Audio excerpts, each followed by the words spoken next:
ಖಂಡಿತವಾಗಿಯೂ ಹೌದು. ನಾನು ಎಸ್.ಆರ್. ಕೇಶವ. ಇಲ್ಲಿ ಪ್ರಮುಖವಾಗಿ ಅರ್ಥ ಮಾಡ್ಕೊಳ್ಬೇಕಾದ ವಿಚಾರ ಏನು ಅಂತಂದ್ರೆ, ಭಾರತ ಎಂಥ ಸ್ಥಿತಿಯಲ್ಲಿದೆ ಅನ್ನುವಂಥದ್ದು. ಭಾರತ ಯಾವ ಸ್ಥಿತಿಯಲ್ಲಿದೆ ಅನ್ನೋದನ್ನ ಒಬ್ಬ ಲೀಡರ್, ಒಬ್ಬ ದೇಶದ ಲೀಡರ್ ಜನರಿಗೆ ತಿಳಿಸಿ ಯಾವ ರೀತಿಯಲ್ಲಿ ಮಾನಸಿಕವಾಗಿ ಸಿದ್ಧವಾಗಿರಿ, ಏನೆಲ್ಲ ಕ್ರಮ ಕೈಗೊಳ್ಳಿ ಅನ್ನುವಂಥದ್ದನ್ನ ಹೇಳಿದ್ದಾರೆ. ನಿಜವಾಗ್ಲೂ hats off to that leader. ಯಾಕೆ ಅದನ್ನ ಆ ಮಾತನ್ನ ಹೇಳ್ತಿದ್ದೀನಿ ಅಂತಂದ್ರೆ, ನೋಡಿ, ಕ್ಲಿಷ್ಟವಾದಂಥ ಪರಿಸ್ಥಿತಿ ಇದೆ, ಯುದ್ಧದ ಸಮಯ ಇದೆ, ನಾವು ನಿಲ್ಲುತ್ತೆ 40 ದಿನ ಆದ್ಮೇಲೆ ಯುದ್ಧ ನಿಲ್ತು, ಸೀಸ್ ಫೈರ್ ಆಯ್ತು, ಸೀಸ್ ಫೈರ್ ಆದ್ಮೇಲೆ ಈಗ ಇನ್ನೇನು ಮುಗ್ದೇ ಹೋಯ್ತು, ಹೊರ್ಮೋಸ್ ಜಲಸಂಧಿ ಕ್ಲಿಯರ್ ಆಗುತ್ತೆ, ನಮಗೆ ಪೆಟ್ರೋಲ್ ಆಯಿಲ್ ಎಲ್ಲ ಮಾಮೂಲಿ ರೇಟಿಗೆ ಸಿಗುತ್ತೆ, ಮೊದಲಿನ ತರ $100 ಕಡಿಮೆ ಬಂದ್ಬಿಡ್ತು, ಖುಷಿ ಪಟ್ವಿ. ಆದ್ರೆ ಮತ್ತೆ ಅದು ಹೆಚ್ಚಾಗ್ತಾ ಇದೆ. ಸೊ ಅದು ಯಾವಾಗ ಮುಗಿಯುತ್ತೆ ಅನ್ನೋಂಥದ್ದು ಗೊತ್ತಿಲ್ಲ. ಪ್ರತಿದಿನ ಈ ವಾರ ಡೆಡ್ಲೈನ್ ಅಂತ ಹೇಳ್ತಾ ಇದ್ದಾರೆ. ಸೊ ಇಂಥ ಸ್ಥಿತಿಯಲ್ಲಿ ಭಾರತ ಏನ್ ಮಾಡ್ತಾ ಇದೆ, ಪ್ರತಿದಿನ ಹತ್ತತ್ರ 300 ಲೀಟರ್ ಅಷ್ಟು ಡೀಸೆಲ್ನ 300 ಮಿಲಿಯನ್ ಲೀಟರ್ ಅಷ್ಟು ಡೀಸೆಲ್ನ ಕನ್ಸ್ಯೂಮ್ ಮಾಡುತ್ತೆ. ಇನ್ನು ಡೀಸೆಲ್ನ 400 ಮಿಲಿಯನ್ ಲೀಟರ್ ಅಷ್ಟು ಕನ್ಸ್ಯೂಮ್ ಮಾಡುತ್ತೆ. ಸೊ ಇಷ್ಟಿರುವಾಗ ಏನ್ ಮಾಡಬೇಕು, ಪ್ರತಿ ವರ್ಷ ಭಾರತಕ್ಕೆ ಎಷ್ಟು ಖರ್ಚು ನಮ್ಗೆ ಬರ್ತಾ ಇದೆ ನೋಡ್ಕೊಳ್ಳಿ. ಪ್ರತಿ ತಿಂಗಳು ನಾವು ಹೆಚ್ಚಳ ಮಾಡಲಿಲ್ಲ, ಇಷ್ಟು ದಿನಾನು 75 ದಿನ ಆಗಿದೆ. 75 ದಿನದಿಂದ ನಮ್ಮ ಆಯಿಲ್ ಕಂಪನಿಗಳು ಪ್ರತಿ ತಿಂಗಳು 30,000ದಿಂದ 32,000 ಕೋಟಿಯಷ್ಟು ನಷ್ಟ ಅನುಭವಿಸ್ತಾ ಇದೆ. ಕೇಂದ್ರ ಸರ್ಕಾರ 10 ರೂಪಾಯಿ ಎಕ್ಸೈಸ್ ಡ್ಯೂಟಿ ಕಟ್ ಮಾಡದೇ ಇದ್ದಿದ್ರೆ ಅದು 60,000ಕ್ಕೆ ರೀಚ್ ಆಗ್ತಾ ಇತ್ತು ಅಂತ ಕೂಡ ಒಂದು ವರದಿಗಳು ಹೇಳುತ್ತೆ. ಸೊ ಇಂಥ ವ್ಯಯ ಮಾಡಿದೀವಿ. ಸೊ ಇದಕ್ಕೆ ನಾವು ಏನ್ ಮಾಡ್ತೀವಿ, ಎಲ್ಲವನ್ನ ಡಾಲರ್ಗೆ ಎಕ್ಸ್ಚೇಂಜ್ ಮಾಡ್ತಾ ಇದೀವಿ. ಸೊ ನಮ್ಗೆ ರುಪಿಯಲ್ಲಿ ಮಾಡುವಂತ ಕಂಟ್ರಿ ಕೆಲವೇ ಇರೋದು. ನಾವು ರುಪಿ ಬೇರೆ ಬೇರೆ ದೇಶಗಳಲ್ಲಿ ವ್ಯಾಪಾರ ಮಾಡುವಂಥದ್ದು ಇನ್ನೂ ಅಷ್ಟೊಂದು ಇದಾಗಿಲ್ಲ. ಈಗಲೂ ಡಾಲರೇ ಇರೋದ್ರಿಂದ ನೀವು ಏನೇ ಕೊಂಡ್ಕೊಂಡ್ರು ಡಾಲರ್ ಮೂಲಕ ಕೊಂಡ್ಕೊಳ್ಳೋದ್ರಿಂದ, ಎಸ್ಪೆಷಲಿ 5 ಕಮಾಡಿಟೀಸ್, ಆಯಿಲ್, ಗೋಲ್ಡ್. ಈಗ ನೋಡಿ, ಒಂದು ಏನಂದ್ರೆ, ನೀವು ಚಿನ್ನ ಪೂರ್ತಿಯಾಗಿ ಖರೀದಿ ಮಾಡಬೇಡಿ ಯಾರು ಅಂತ ಮೋದಿಜಿಯವರು ಹೇಳಿಲ್ಲ. ಮೋದಿಜಿಯವರು ಹೇಳಿರೋದು, ನಿಮ್ಗೆ ಎಸೆನ್ಷಿಯಲ್ ಇದ್ರೆ ಕೊಂಡ್ಕೊಳ್ಳಿ, ಸುಮ್ನೆ ತಗೊಳ್ಳೋದು. ಯಾಕಂದ್ರೆ ನಮ್ಗೀಗ ದುಡ್ಡಿದೆ ಅಂದಾಗ ನಾವು ಬಂಗಾರದ ಮೇಲೆ ಹಾಕ್ತಿವಿ. ಆ ಮನೋಭಾವವನ್ನ 1 ವರ್ಷದ ಕಾಲ ಮುಂದೂಡಿ ಅನ್ನುವಂಥದ್ದು ಮಾತ್ರ ಅಲ್ಲಿ.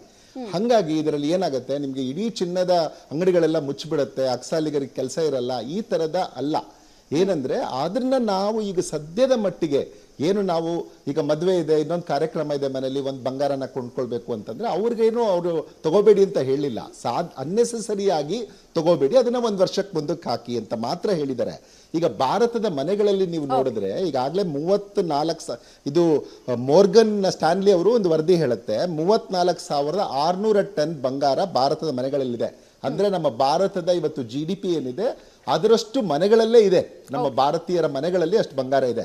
ಸೊ ಹಂಗಾಗಿ ನಾವು ಇದನ್ನ ಒಂದೇನು ಅಂತಂದ್ರೆ, ಇಲ್ಲಿ ನಾವು ಅರ್ಥ ಮಾಡ್ಕೊಳ್ಬೇಕಾಗಿರೋದು, ಬಂಗಾರವನ್ನ ನೀವು ಅನ್ನೆಸರಿಯಾಗಿ ತಗೊಳ್ಬೇಡಿ, ಈಗ ಸದ್ಯಕ್ಕೆ ಮುಂದಕ್ಕೆ ತಗೊಳ್ಳಿ ಅಂತ. ಯಾಕೆ ಹೇಳಿದ್ದಾರೆ ನೋಡಿ, ಈಗ ನಾವು ಆಮದು ಮಾಡ್ಕೊಳ್ಳುವಾಗ, ಈ ಬಂಗಾರವನ್ನ ಆಮದು ಮಾಡ್ಕೊಳ್ಳುವಾಗ 700ರಿಂದ 1000 ಟನ್ ಪ್ರತಿ ವರ್ಷ ನಾವು ಆಮದು ಮಾಡ್ಕೊಳ್ತೀವಿ. ಸೊ ಆಮದು ಮಾಡಿಕೊಳ್ಳುವಾಗ 71 ಲಾಸ್ಟ್ ಇಯರ್ ನಾವು, ಅಂದ್ರೆ ಈ ಮಾರ್ಚ್ ಏನ್ ಮುಗಿತು 26 ಫೈನಾನ್ಷಿಯಲ್ ಇಯರ್, ಅದರಲ್ಲಿ $71.98 ಬಿಲಿಯನ್ ಅಷ್ಟು ವ್ಯಯ ಮಾಡಿದೀವಿ. ಸೊ ಇದಿರ್ಬೋದು. ಅಂದ್ರೆ ಒಂದು ರೀತಿಯಲ್ಲಿ ಮಾನಸಿಕವಾಗಿ ಜನರನ್ನ ಸಿದ್ಧಗೊಳಿಸ್ತಾ ಇದ್ದಾರೆ, ಅಣಿಗೊಳಿಸ್ತಾ ಇದ್ದಾರೆ. ಮತ್ತೆ ಏನು, ನಮ್ಗೆ ಹಿಂದಿನ ಅವರು ಹೇಳಿದ್ದು ಚೆನ್ನಾಗಿತ್ತು. ಏನಂದ್ರೆ, ಹಿಂದೆ ಎಲ್ಲ ಯುದ್ಧ ನಡೆದಾಗ ಜನ ಬಂಗಾರ ಕೊಡ್ತಾ ಇದ್ರು, ದೇಶ ರಾಜನಿಗೆ ಬಂಗಾರ ಕೊಟ್ಟು ತಮ್ಮಲ್ಲಿರುವಂತ ಎಲ್ಲ ವಜ್ರ ವೈಡೂರ್ಯ ಕೊಡ್ತಾ ಇದ್ರು. ಆದ್ರೆ ನೀವೇನು ವಜ್ರ ವೈಡೂರ್ಯ ಕೊಡಬೇಡಿ, ಆದ್ರೆ 1 ವರ್ಷಗಳ ಕಾಲ ಬಂಗಾರವನ್ನ ಕೊಂಡ್ಕೊಳ್ಳೋದು ನಿಲ್ಸಿ, ಯಾಕಂದ್ರೆ ನಮ್ ಫಾರಿನ್ ಎಕ್ಸ್ಚೇಂಜ್ ಸೇವ್ ಆಗುತ್ತೆ. ಇನ್ನೂ ಒಂದು ಸೊ ಇಂಥದ್ದೊಂದು ಸಂದರ್ಭನ ಎಷ್ಟು ದಿನಗಳ ಕಾಲ ಮುಂದುವರಿಸಬಹುದು ಅಂತ ಯೋಚನೆ ಮಾಡಿ. ಅದಕ್ಕೆ ಏನ್ ಹೇಳಿದೆ ಸರ್ಕಾರ, ಒಂದು ಮಾನಸಿಕವಾಗಿ ಸಿದ್ಧ ಆಗಿರಿ, ಅದೇ ನರೇಂದ್ರ ಮೋದಿ ಅವರು ಹೇಳ್ತಾ ಇರೋದು. ಇನ್ನೊಂದು, ಸಾಧ್ಯ ಆದಷ್ಟು ನೀವು ಆನ್ಲೈನ್ ಮೀಟಿಂಗ್ಸ್ ಮಾಡಿ, ಇದು ರಾಷ್ಟ್ರೀಯ ಉದ್ದೇಶಕ್ಕೆ, ನ್ಯಾಷನಲ್ ಇಂಟ್ರೆಸ್ಟ್ ಗಾಗಿ ಅನ್ನುವಂಥದ್ದನ್ನ ಎಷ್ಟು ಕ್ಲಿಯರ್ ಆಗಿ ಹೇಳಿದ್ದಾರೆ ಅಂತಂದ್ರೆ, ಅನ್ನೆಸೆಸರಿ ಓಡಾಡೋದು ಬೇಡ, ಹಾಗಾಗಿ ನೀವು ಮಿನಿಮೈಸ್ ಮಾಡಬಹುದು ಅನ್ನೋಂಥದ್ದನ್ನ ಹೇಳ್ತಾ ಇದ್ದಾರೆ. ಬಟ್ ಕೇಶವ್ ಸರ್, ಈಗ ಟೈಮಿಂಗ್ ಬಗ್ಗೆ ಎಲ್ಲ ಕಡೆ ಚರ್ಚೆ ಆಗ್ತಾ ಇದೆ.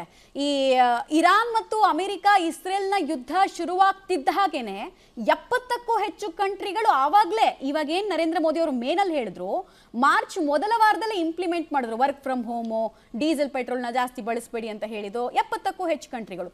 ನಾವು ಈಗ ಅದನ್ನ ಫಾಲೋ ಮಾಡಿ ಅಂತ ನರೇಂದ್ರ ಮೋದಿ ಅವರು ನಿನ್ನೆ ಹೇಳಿದ್ರು. ಸೊ ಟೈಮಿಂಗ್ ಅಲ್ಲಿ ಸ್ವಲ್ಪ ಲೇಟ್ ಆದ್ವಾ ನಾವು, ಅಥವಾ ಆನ್ ಟೈಮ್ ಇದೀವಿ ಅನ್ಸುತ್ತಾ? ಅಲ್ಲ ಏನಂದ್ರೆ ಒಂದು ಆಶಾದಾಯಕ ಬೆಳವಣಿಗೆ ಇತ್ತು, ಇವತ್ತು ನಿಲ್ಬೋದು. ಈವನ್ ಅಮೆರಿಕಾಗೆ ಗೊತ್ತಿರಲಿಲ್ಲ ಎಷ್ಟು ಸುದೀರ್ಘ ಕಾಲಕ್ಕೆ ಯುದ್ಧ ನಡೆಯುತ್ತೆ ಅಂತ. ಭಾರತ ಕೂಡ ಯೋಚನೆ ಮಾಡ್ತಾ ಇತ್ತು ಬೇಗ ಯುದ್ಧ ನಿಲ್ಲುತ್ತೆ, ಅನ್ನೆಸರಿ ನಾವು ಪ್ಯಾನಿಕ್ ಕ್ರಿಯೇಟ್ ಮಾಡೋದು ಬೇಡ. ಯಾಕಂದ್ರೆ ನಮ್ಮಲ್ಲಿ ಒಂದು ಸ್ವಲ್ಪ ಇದಾದ್ರೇನು ಪ್ಯಾನಿಕ್ ಕ್ರಿಯೇಟ್ ಆಗುತ್ತೆ. ನಾವು ಸಿಲಿಂಡರ್ ಹೆಂಗ್ ಪರ್ಚೇಸ್ ಮಾಡಿದ್ವಿ ನೋಡಿ, ಈವನ್ ಪೆಟ್ರೋಲ್ ಡೀಸೆಲ್ನ ಮನೆಯಲ್ಲಿರೋ ತಂಬಿಗೆಯಲ್ಲೆಲ್ಲ ತುಂಬ್ಕೊಂಡು ಹೋಗಿದ್ದನ್ನ ತಮ್ಮ ಮಾಧ್ಯಮದ ಮೂಲಕ ಕೂಡ ನೋಡಿದೀವಿ.